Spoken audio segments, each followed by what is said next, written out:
आज हम वैश्वीकरण की बात करेंगे। एक चैप्टर वर्ग 10 से लेसन 3 का है, जिसमें भूमंडलीकृत विश्व के बनना लेसन का नाम है। और उससे संबंधित आज हम लगभग 20 क्वेश्चन आपके लिए लेकर आया हूँ।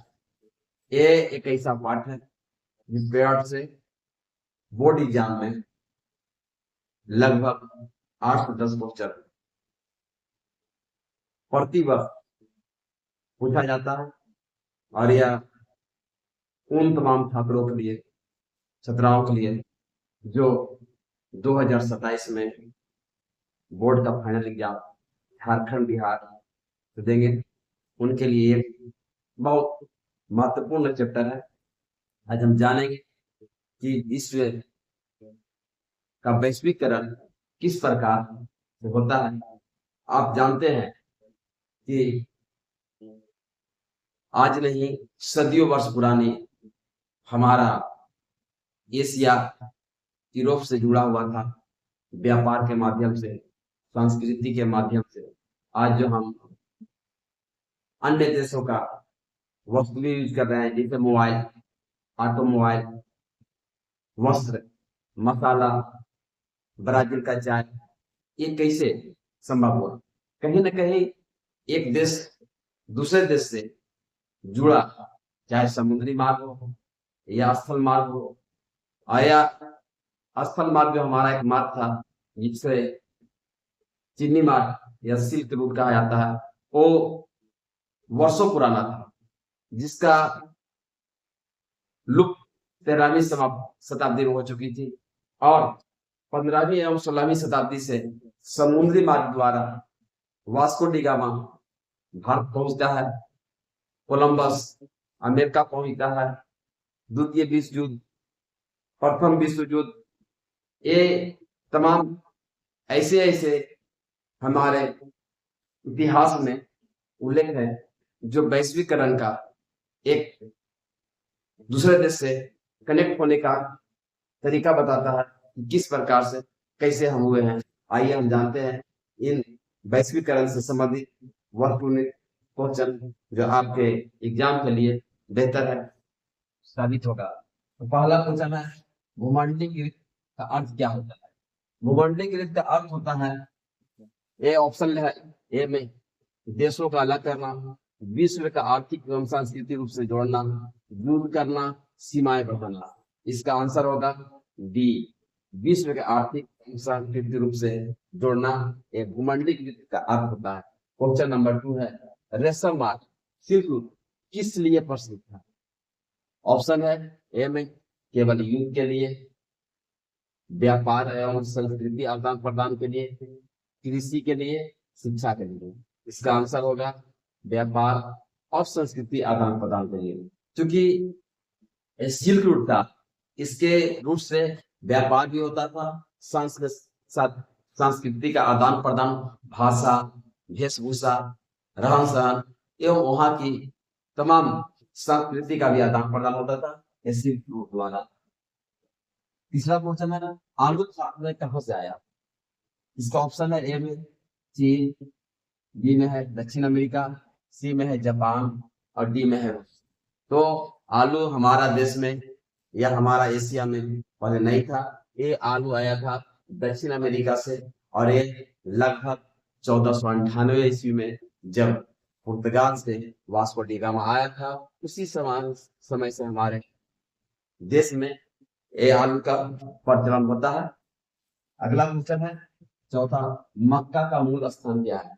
मक्का, मक्का का मूल स्थान कहाँ? इसका ऑप्शन है ए भारत, बी दक्षिण America, C Africa, D Australia.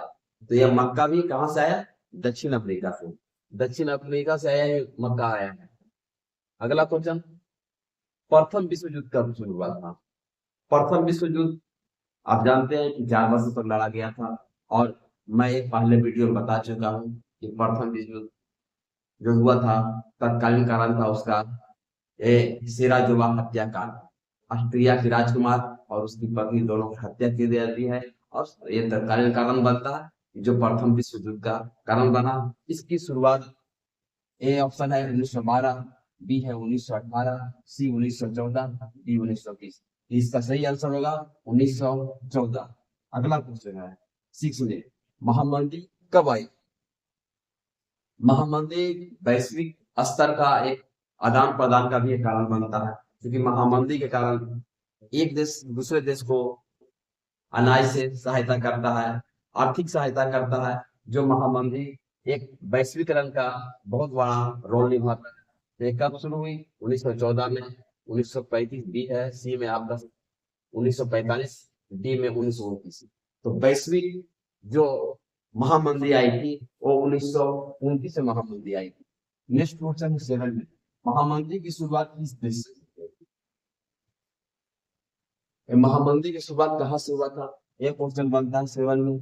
ए में आपका ऑप्शन है भारत, बी में जापान, सी में रूस, डी में अमेरिका। तो ये है महामंदी कहाँ से शुरू हुआ था? अमेरिका से।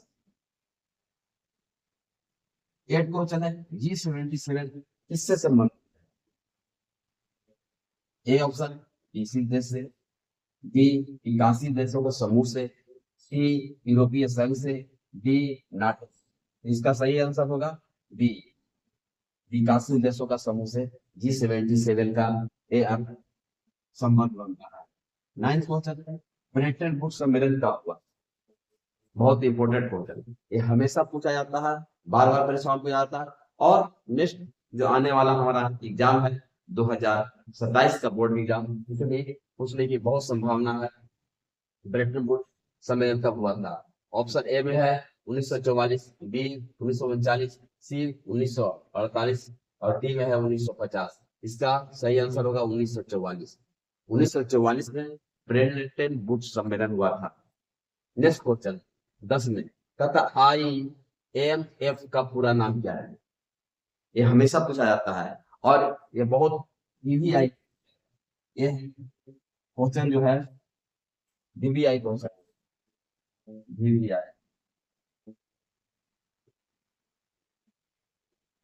Very very important. कहता है ए में ऑप्शन इंटरनेशनल मॉनेटरी फंड, दूसरा है इंडियन मॉनेटरी फंड, तीसरा सी में है इंटरनेशनल मार्केट फंड, डी में नन। इसका सही आंसर होगा ए इंटरनेशनल मॉनेटरी फंड। अगला क्वेश्चन रिंडरफेस्ट क्या है?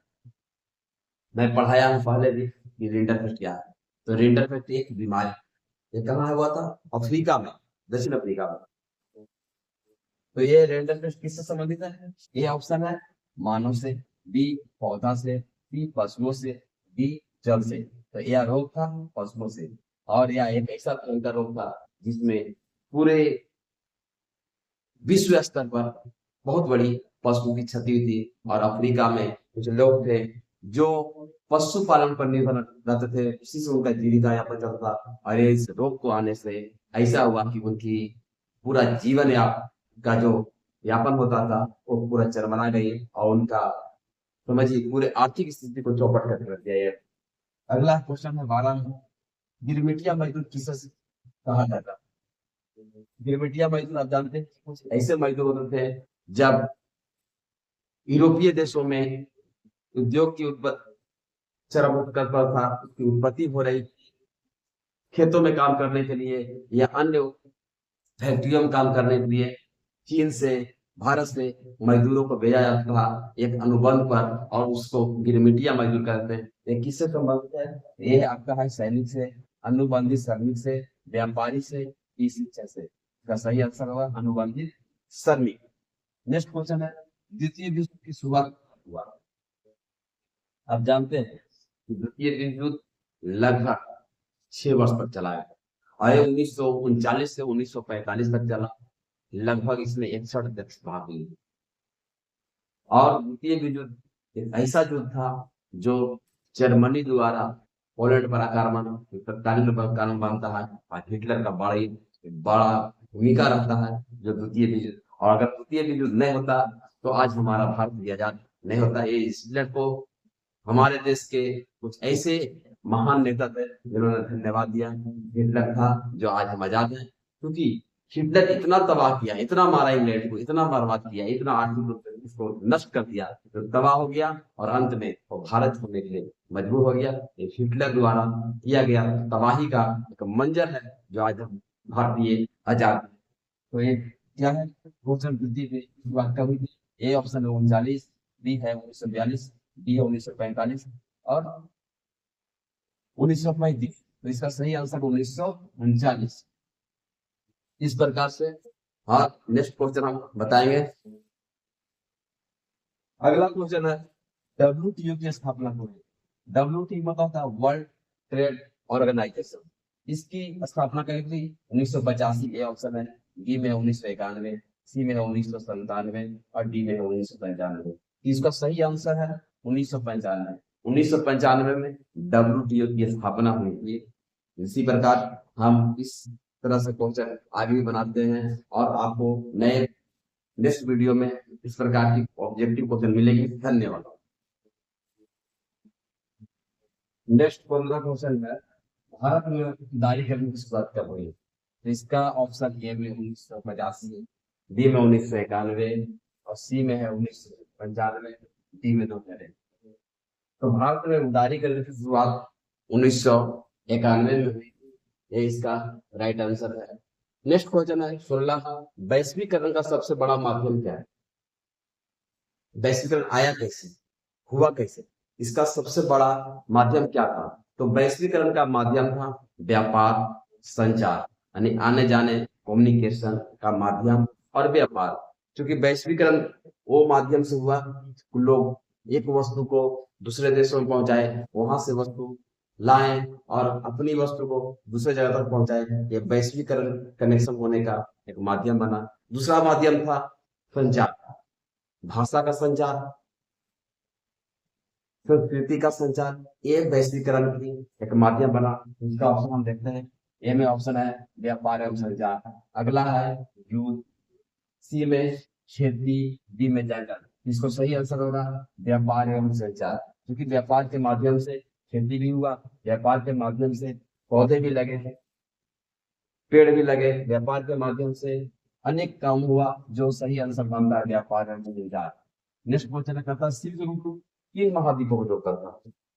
सिल्क रूट से कौन कौन से महाद्वीप जुड़ते थे? तो सिल्क रूट आपको मालूम है कि नेक्स्ट जो वीडियो पढ़ाया गया था उसमें बताया गया है कि सिल्क रूट एशिया से अफ्रीका को और उत्तरी अफ्रीका एवं यूरोप को जोड़ता था। ये ऑप्शन बनता है, बी में आपका है केवल एशिया, एक गलत आंसर है। सी में कहता है यूरोप और अमेरिका, ये भी गलत आंसर है। अफ्रीका ऑस्ट्रेलिया, ये भी गलत आंसर है, क्योंकि सिल्क मार्ग एशिया से, चाइना और एशिया से होकर गुजरता था। चाइना भी एशिया का भाग है। नेक्स्ट क्वेश्चन, भूमंडलीकृत का प्रमुख प्रभाव क्या है? इसका क्या क्या प्रभाव पड़ा? ऑप्शन हम देखते हैं, ए में कहता देशों के बीच व्यापार और संपर्क में वृद्धि। नेक्स्ट क्वेश्चन है व्यापार समाप्त करना, सी कहता केवल बढ़ना, डी जनसंख्या घटना। तो ये लेंगे, आपका सही आंसर होगा देशों के बीच व्यापार और संपर्क में वृद्धि। नेक्स्ट क्वेश्चन है कि वास्को डी गामा भारत कब पहुंचा? आपको मालूम होगा ये वास्को डी गामा भारत का खोज किया नहीं है। वास्को डी गामा समुद्री मार्ग द्वारा भारत पहुंचा है, लेकिन बहुत से इतिहास पढ़ाने वाले शिक्षकों ने साफ तौर पर बता रहता है कि वास्को डी गामा भारत ने खोज किया। क्या उसके पहले भारत नहीं था? ये गलत है। वास्को डी गामा भारत का वैसा व्यक्ति है पुर्तगाल से आने वाला जो पहली बार समुद्री मार्ग से आया और आया 1492। ये ऑप्शन बनता है, बी में 1498, सी में 1580, डी में 1530। तो वास्को डी गामा भारत आता है 1498 में। नेक्स्ट क्वेश्चन 20 और लास्ट क्वेश्चन है कि कोलंबस अमेरिका कब पहुंचा?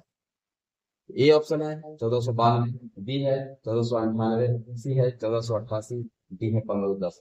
इसका सही आंसर है 1492। और इस तरह से आज की वीडियो समाप्त होती है। धन्यवाद। फिर नेक्स्ट वीडियो में आप बने रहेंगे इस प्रकार।